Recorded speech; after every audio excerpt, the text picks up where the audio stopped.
बिस्मिल्लाहिर्रहमानिर्रहीम। अस्सलामुअलैकुम। हमारे चैनल में खुश आमदीद। नाजरीन, आज आपके लिए मैं इंतहाई खौफनाक, सनसनीखेज और दिलचस्प कहानी लेकर आई हूँ।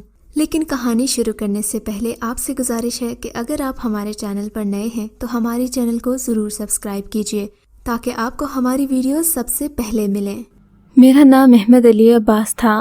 इन दिनों मैं सेकेंड ईयर में पढ़ता था। मेरा दाखिला शहर के कॉलेज में हुआ था। यहाँ पर मेरी दोस्ती शाहज़ेब अहमद से हो गई। शाहज़ेब अहमद एक ज़मींदार घराने का चश्मो चिराग था। शाहज़ेब भी सादा मिजाज का मालिक था। इसकी फितरत कुछ ऐसी थी कि ये शहरी लड़कों को पसंद नहीं करता था। मेरी और शाहज़ेब की दोस्ती 2 महीने में इतनी पक्की हो गई कि मैं उसके घर जाने लगा। शाहज़ेब भी मुझे अपने ख़ानदान का एक फ़र्द समझता और अक्सर मुझे अपने साथ घर चलने की दावत देता। मैं उसके साथ चला तो जाता, मगर मुझे अच्छा न लगता था। फिर रफ्ता रफ्ता मुझे उसके घर जाने की आदत हो गई, यहाँ तक कि शाहज़ेब के घर वाले मुझे अपने घर का एक फ़र्द ही समझने लगे। कुछ अरसा गुज़रा, हमारे इम्तिहानात नज़दीक थे। तब शाहज़ेब कहने लगा कि तुम्हारे लिए गांव से रोज़ाना आना जाना आसान नहीं होगा, बेहतर है कि तुम मेरे घर में रह लो, हम मिलकर इम्तिहानात की तैयारी कर लेंगे। शाहज़ेब की तजवीज़ तो माकूल थी, मगर मुझे उनके घर रहना अच्छा न लग रहा था। वैसे भी ये लोग अपनी औरतों को सख्त पर्दा करवाते थे। ऐसे में मेरा इस घर में रहना एक नामाकूल सी बात थी। तब शाहज़ेब के ज़िद करने पर मैंने कहा कि मैं तुम्हारे घर रहने पर राज़ी तो हूँ, मगर शर्त यह है कि तुम मुझे बैरूनी कमरा दे दो। इससे फ़ायदा ये होगा कि मेरा वास्ता सिर्फ़ तुम्हारे घर के नौकरों और मालियों से पड़ेगा। तुम्हारे घर की औरतों के सामने ना मैं आऊँगा, ना मेरी नज़र उन पर पड़ेगी, वरना तुम्हारे वालिद जो कि काफ़ी सख्त तबीयत के मालिक हैं, इस बात को अच्छा नहीं महसूस करेंगे। शाहज़ेब समझ गया कि मैं क्या कहना चाहता हूँ।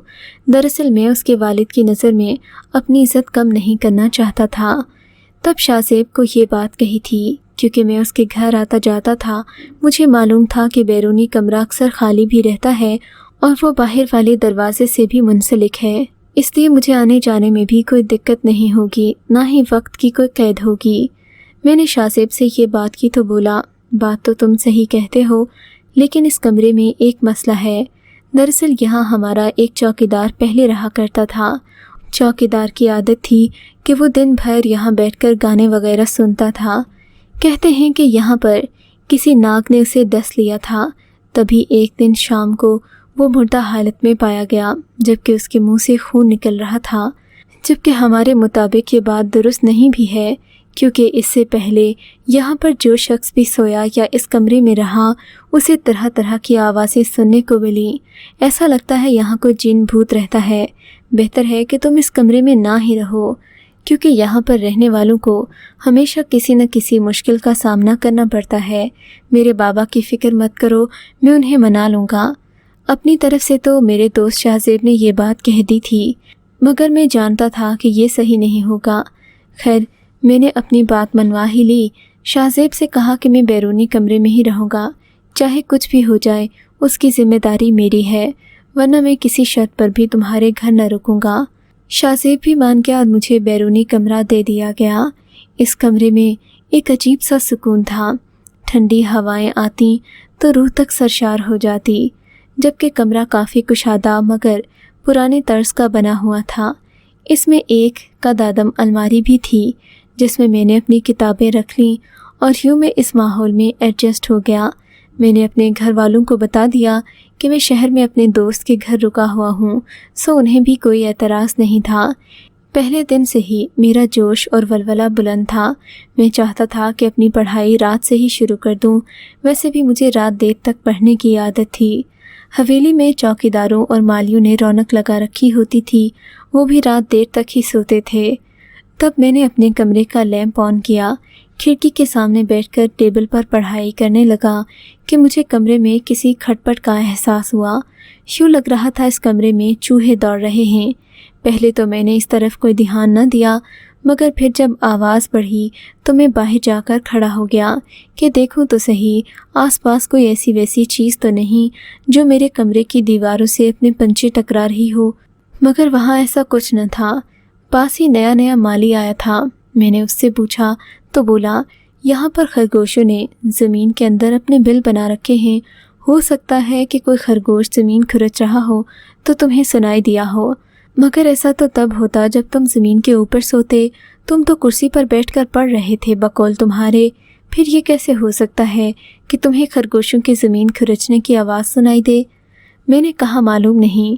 अंदर कमरे में आ गया। हवेली में खुनकी सी छाई हुई थी। ठंडी हवाएं मेरे कमरे में आ रही थीं। ऐसे में पढ़ाई भी अजीब सा लुत्फ़ दे रही थी। मुझे चाय की तलब महसूस हुई। तब मैं अपने कमरे से बाहर निकला। चौकीदार लोग बैठे सर्दी में चाय पी रहे थे। मुझे देखकर इन्होंने अपने पास बुला लिया। बाऊ, तुम भी चाय पी लो, लगता है कि पढ़ाई नहीं हो रही चाय के बगैर। एक ड्राइवर ने मुझसे कहा तो मैं हंस पड़ा। कुछ ऐसा ही है। अगर तुम लोगों के पास एक प्याली चाय है तो मुझे भी दे दो, मैं अंदर जाकर पी लूँगा और साथ पढ़ाई भी कर लूँगा। एक चौकीदार ने मुझे कंधे से पकड़कर नीचे चारपाई पर बिठा दिया। अरे दोस्त, हर वक्त क्या पढ़ते ही रहोगे? थोड़ी देर हमारे साथ बैठो, बातचीत करो, हमारे साथ बैठकर चाय पी लो, फिर जाकर पढ़ लेना। दिलशाद ने कहा तो मैं वहीं बैठ गया, मगर मैं जानता था कि मेरी पढ़ाई का हर्ज हो रहा है। बड़ी मुश्किल से इन लोगों से जान छुड़ाई, वरना ये लोग अजीब रंगीन किस्से कहानियाँ सुना रहे थे, जिनमें जिन भूतों की कहानियाँ, कभी किसी लड़की के घर से भागने के किस्से, तो न जाने क्या क्या बातें थीं। मुझे इन बातों में कोई दिलचस्पी नहीं थी। मैं उठकर खड़ा हो गया। अपने कमरे की तरफ जा ही रहा था कि मुझे ऐसा लगा जैसे मेरे कमरे में कोई काले रंग के कपड़ों में मलबूस औरत दाखिल हुई हो। मुझे लगा हवेली की कोई औरत होगी। काफ़ी देर बाहर खड़ा रहा कि शायद इस कमरे से कोई चीज़ लेने आई हूँ, मगर काफ़ी देर गुजरने के बावजूद भी जब वो कमरे से बाहर न निकली तो मजबूरन मुझे ख़ुद कमरे में जाना पड़ा।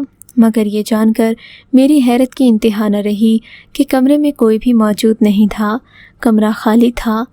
मैं हैरान परेशान सा कुर्सी पर बैठ गया, अपनी पढ़ाई में मसरूफ़ हो गया।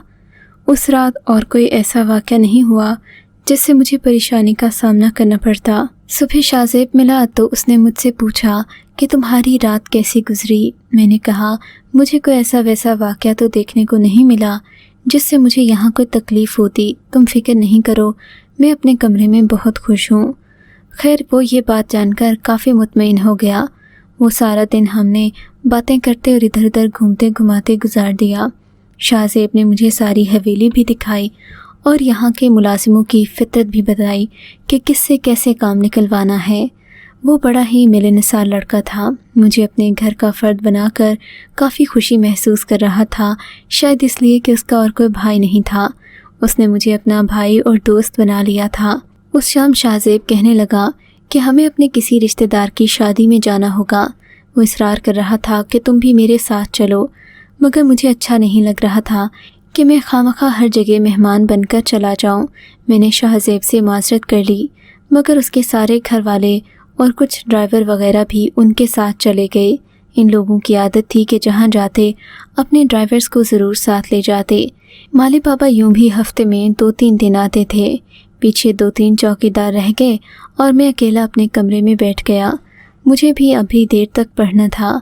आज हवेली तकरीबन खाली थी। चौकीदार ज़रा चौकन्ने थे क्योंकि इन वक्तों में अमूमन चोरी चकारी का ज़्यादा डर होता है। सो वो कुछ हवेली की अगवी तरफ और कुछ दूसरी तीसरी जगहों पर खड़े थे। मैं अपने कमरे में मौजूद था कि मुझे अलमारी के पीछे किसी औरत के सिसकने की आवाज़ आई। ये आवाज़ सुनकर मैं चौंक गया। आज तो शोर भी नहीं था। ये आवाज़ साफ तौर पर सुनी जा सकती थी। मैंने गौर किया तो किसी औरत के सिसकने की आवाज़ थी। मैं अपनी पढ़ाई छोड़कर उस तरफ मुतवज्जे हो गया और दोबारा उस आवाज़ को सुनने की कोशिश की। मैंने महसूस किया कि दोबारा वही आवाज़ मुझे अलमारी के पीछे से महसूस हुई है। मैं उठकर खड़ा हो गया और धीरे धीरे चलता अलमारी के पास गया। अभी मुझे कान लगाए थोड़ी देर ही गुजरी थी कि अलमारी के पट हिलने लगे। अलमारी के ऊपर की चीज़ें जैसे गिरने लगी थीं। मैं घबराकर पीछे हट गया। फिर अलमारी पुरसुकून हो गई। न जाने क्यों मुझे लगा कि इस कमरे में कुछ न कुछ गलत है। हो न हो यहाँ पर किसी औरत को तकलीफ़ दी जा रही है, मैंने दिल में सोचा और अलमारी के ऊपर से ज़रूरी चीज़ें हटाकर उसे दीवार के सामने से खिसका दिया। अलमारी खिसकने की देर थी कि मेरी हैरत की इंतहा न रही। मैंने देखा کالے کپڑوں میں ملبوس ایک انتہائی بدحال لڑکی میرے سامنے بیٹھی تھی۔ اس کی حالت سے لگ رہا تھا کہ وہ بہت پریشان اور حالات کی ماری ہوئی ہے۔ اس کا چہرہ زرد تھا جبکہ کپڑے پھٹے ہوئے تھے۔ وہ مجھے دیکھ کر ہاتھ جوڑنے لگی، دروازے کی طرف دیکھ کر بولی، خدا کے لیے دروازہ مت کھولا، پہلے میری بات سن لو، میں یہاں بہت مشکل میں ہوں، اگر تم مجھے بچا سکو تو تمہاری مہربانی ہوگی، ساری عمر تمہیں دعائیں دوں گی۔ لڑکی کی باتیں سن کر میں حیران ہو گیا۔ کیا شاہزیب کے والد اس قدر ظالم ہیں کہ انہوں نے حویلی میں ایک جوان جہاں لڑکی کو قید کر رکھا ہے؟ میں نے سوچا، لڑکی تمہیں فکر کرنے کی کوئی ضرورت نہیں، آج اس حویلی میں کوئی نہیں ہے، سب لوگ کسی شادی میں گئے ہیں، تم مجھے اطمینان سے بتاؤ، اگر تم مدد کے قابل ہوئی تو میں ضرور سب سے لڑ کر تمہاری مدد کروں گا، مجھ سے جھوٹ مت بولنا۔ میں نے لڑکی کو پانی کا گلاس پکڑاتے ہوئے کہا۔ اس نے پانی کا گلاس نیچے رکھ دیا اور بولی، کیا تم واقعی مجھے یہاں سے لے جاؤ گے؟ ہاں لے جاؤں گا، یہ تو بتاؤ تم یہاں پہنچی کیسے؟ میں نے لڑکی میں اپنی دلچسپی ظاہر کی۔ تب اس نے مجھے اپنی کہانی سنائی۔ میرا نام نرملا ہے، میری عمر 16 سال ہے۔ شاید تم جانتے ہوگے کہ شاہزیب اور اس کے والد کس قدر شفاق طبیعت کے مالک ہیں، بلکہ تمہیں کیسے پتہ ہوگا؟ تم تو شاہزیب کے درینہ دوست ہو۔ ان سب باتوں کا علم مجھے اس وقت سے ہے جب تم یہاں پر نئے آیا کرتے تھے۔ میں جانتی تھی کہ یہ لوگ تمہیں اس کمرے میں کبھی نہیں آنے دیں گے، کیونکہ اس کمرے میں انہوں نے مجھے میری ماں کے ساتھ ہی قید کر رکھا ہے۔ یہ اس وقت کی بات ہے جب ہم لوگ اس حویلی میں نئے آئے تھے۔ میری ماں بی بی جی کی خدمت کرتی جبکہ میں اس ساری حویلی کے کام کرتی۔ ایک دن بی بی جی نے مجھ سے کہا کہ میرے چھوٹے بیٹے کے کپڑے چھت پر پھیلا دو۔ اس دن موسم ذرا خراب تھا، حویلی کے اندر کپڑے سوکھنے کا کوئی امکان نہیں تھا۔ بی بی جی کے کہنے پر میں چھوٹے بیبی کے کپڑے لے کر اوپر چھت پر چلی گئی۔ وہاں جا کر میں کپڑے پھیلا ہی رہی تھی کہ کسی نے مجھے پیچھے سے آن لیا۔ میں نے دیکھا وہ بی بی جی کا بڑا بیٹا تھا جس کا نام شاہزیب ہے۔ شاہزیب آپ کا دوست ہے، میں جانتی ہوں، آپ کو یہ بات بھی ناگوار گزرے گی، مگر وہ انتہائی درندہ طبیعت لڑکا ہے۔ اس نے میری زندگی برباد کر کے رکھ دی اور پھر مجھ سے یہ بھی کہا کہ میں کسی سے اس بات کا ذکر نہ کروں ورنہ وہ میری جان لے لے گا۔ شاہزیب کی اس بات نے مجھے پریشان بھی کر دیا اور سخت بے بس بھی۔ میں چاہ کر بھی کسی سے اس ظلم کا ذکر نہیں کر سکتی تھی، مگر میں نے سوچ لیا تھا کہ اب میں یہاں نہ رہوں گی، اپنی ماں کے ساتھ اس حویلی سے دور کہیں چلی جاؤں گی۔ پر ہمارے جانے سے پہلے ہی بی بی جی کو اس بات کی خبر ہو گئی۔ انہوں نے ہمیں یہاں بند کروا دیا، کیونکہ اس حویلی کا قانون ہے کہ ایک بار یہاں جو نوکر بن کر آ جائے وہ اس حویلی کے راز جان جاتا ہے، اسے باہر نوکری کرنے کی اجازت نہیں ہوتی۔ یہ کہہ کر وہ لڑکی رونے لگی۔ مگر دیکھو میں یہاں قید ہوں، کس قدر مشکلات جھیل رہی ہوں، ان لوگوں کو ذرا احساس نہیں کہ مجھے یہاں 2 وقت کا کھانا ہی دے دیں، میں اور میری ماں یہاں بھوکے بیٹھے ہیں۔ تم بتاؤ کیا تم میری مدد کرو گے؟ اس لڑکی نے روتے روتے کہا۔ میرا تو دل اس کی کہانی سن کر پسیج گیا۔ میں شاہزیب کے والد اور شاہزیب کے بارے میں اپنے دل میں شدید نفرت محسوس کر رہا تھا۔ اس لڑکی کے آنسو میرے دل پر گر رہے تھے۔ میں نے کہا، تم اپنی تیاری باندھو، اگر تم اپنا حلیہ بدل لو تو بہتر ہوگا، میں تمہیں یہاں سے باہر چھوڑ آؤں گا۔ بہتر ہے کہ تم اپنا حلیہ بدل ہی لو، اگر چوکی داروں نے تمہیں دیکھ لیا تو یہ لوگ تمہیں یہاں سے نہیں جانے دیں گے۔ لڑکی نے میری بات سے اتفاق کیا۔ میں نے اسے اپنی سفید رنگ کی چادر دی، اپنا کرتا بھی دیا جسے اس نے فوراً پہن لیا۔ اب سفید چادر اور سفید کرتے میں وہ میرے ساتھ تھی۔ میں بآسانی اسے سڑک پار کروا سکتا تھا، قد بھی اس کا اچھا خاصا تھا۔ میں نے کہا، تم میرا کپڑا پہن کر جاؤ گی تو کسی کو شک نہیں ہوگا، بہتر ہے کہ تم اکیلی جاؤ۔ مگر وہ بضد تھی کہ میں بھی اس کے ساتھ چلوں، لہٰذا میں اس کے ساتھ ہو لیا۔ اس نے چادر اوڑھی اور آگے کی جانب چلنے لگی۔ وہ بالکل بے خوف تھی۔ ڈر تو مجھے لگ رہا تھا، حالانکہ ڈرنا اسے چاہیے تھا۔ 2 قدم آگے بڑھے کہ چوکیدار کی نظر ہم پر پڑ گئی، مگر وہ بولا کچھ نہیں۔ مجھے بڑی حیرت ہوئی کہ چوکیدار اس لڑکی کو یہاں سے جاتا دیکھ کر بھی خاموش کیوں ہے۔ خیر وہ کچھ نہ کہہ رہا تھا۔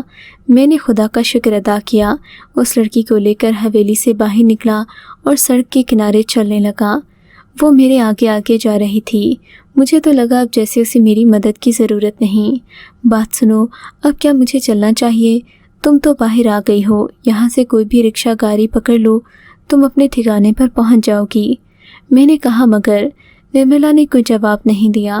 میں نے سوچا شاید وہ بھی اور میرے ساتھ چلنا چاہتی ہے۔ میں خاموش ہو کر اس کے پیچھے پیچھے چلنے لگا۔ کافی دیر چلنے کے بعد جب اس نے پلٹ کر مجھے کوئی جواب نہ دیا تو مجھے شک سا ہوا۔ ٹھیک ہے تم چلی جاؤ، اب مجھے چلنا چاہیے، میں نے کہا اور پیچھے مڑا ہی تھا کہ لڑکی نے چادر اتار پھینکی اور پیچھے مڑ کر میری طرف دیکھا۔ اسے دیکھتے ہی میرا دل دہل گیا۔ سوچا نہیں تھا کہ میرے سامنے اتنا بڑا دھوکہ کھڑا ہے۔ وہ لڑکی اس وقت کوئی اور ہی مخلوق لگ رہی تھی۔ اس کے دانت لمبے تھے جبکہ سر کے بال پاؤں کو چھو رہے تھے، آنکھیں سرخ انگارہ، اور وہ مجھے دیکھ کر یوں ہنس رہی تھی جیسے برسوں بعد اسے کوئی شکار ملا ہو۔ کون ہو تم؟ میں نے ہکلاتے ہوئے پوچھا۔ تم کون ہو؟ وہ ہنسنے لگی گویا میرا مذاق اڑا رہی ہو۔ میں نے اسے دیکھا، لاحول پڑھا اور سر پر پیچھے کی جانب دوڑ لگا دی۔ وہ کہکہے لگاتی میرے پیچھے بھاگنے لگی۔ مجھے لگا جیسے 2 قدم اور چلوں گا تو گر پڑوں گا، مگر اللہ نے مجھے حوصلہ دیا۔ میں نے سوچا اب اس کے سامنے بھاگنا بیکار ہے، تب ایک جگہ رک گیا۔ میں اونچی آواز میں قرآن پاک کی تلاوت کرنے لگا، یہاں تک کہ وہ میرے پیچھے آ کر ایک مقام پر رک گئی اور مجھے تلاوت بند کرنے کا کہنے لگی، مگر میں اس کی باتوں میں آنے والا نہیں تھا۔ اب میں پیچھے کی طرف قدم بڑھا رہا تھا اور آیت الکرسی بھی اپنی زبان سے بآواز بلند ورد کر رہا تھا۔ یہ دیکھ کر وہ پیچھے کو ہوتی چلی گئی۔ میں حویلی کے دروازے پر پہنچا۔ چوکیدار میری حالت دیکھ کر گھبرا گیا، بولا تمہیں کیا ہوا ہے؟ خیریت تو ہے؟ کہاں گئے تھے؟ تمہیں روکنا چاہا مگر تم خود سے ہی باتیں کرتے حویلی سے باہر جا رہے تھے، اس لیے میں نے تمہیں روکا نہیں۔ چوکیدار کی بات سن کر میں چونک گیا۔ کیا مطلب؟ کیا تم نے واقعی مجھے اکیلا دیکھا تھا؟ ہاں تم تو اکیلے ہی تھے، تم کمرے سے نکلے تھے تو خود سے باتیں کر رہے تھے، چوکیدار نے کہا۔ تو میں نے سارا قصہ ہو بہو اس کے سامنے رکھ دیا۔ میری بات سن کر وہ مجھے تھپ تھپانے لگا۔ کوئی بات نہیں دوست، تمہیں کہا تھا نا، شاہ زیب میاں بھی تمہیں تنبیہ کر چکے تھے کہ اس کمرے میں رہنے والے کو جنات کبھی سکون سے نہیں رہنے دیتے۔ تم نے اچھا کیا جو وہاں سے لوٹ آئے، ورنہ خدا جانے میں تمہیں زندہ بھی دیکھ پاتا یا نہیں۔ دلشاد کی بات سن کر میں حیران ہو گیا۔ دلشاد؟ کیا وہ واقعی کوئی جنزادی تھی؟ کہیں ملک صاحب نے؟ نہیں میرے دوست، کیا ہو گیا ہے تمہیں؟ اگر ایسی بات ہوتی تو اس کا حلیہ کیسے بدلتا؟